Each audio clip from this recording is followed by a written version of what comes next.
And I got that new grandma's recipe for Facebook to make a reel out of, but I can't just, it's not coming to me. I can't think of a product description, the keywords. It is so crazy. Wow, what can I do?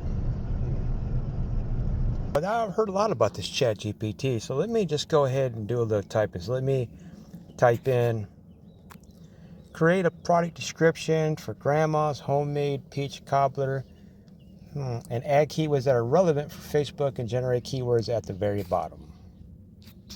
All right, let's see what happens.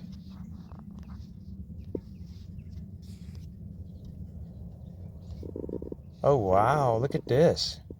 Here's my product description. Got a little bit of good words in there. Oh, keywords that I can use on my reels. And there's some hashtags I can use at the bottom of the post. Oh, that's dope. All right. Follow me, subscribe, and hit that like button, please. Take care. Have a great day.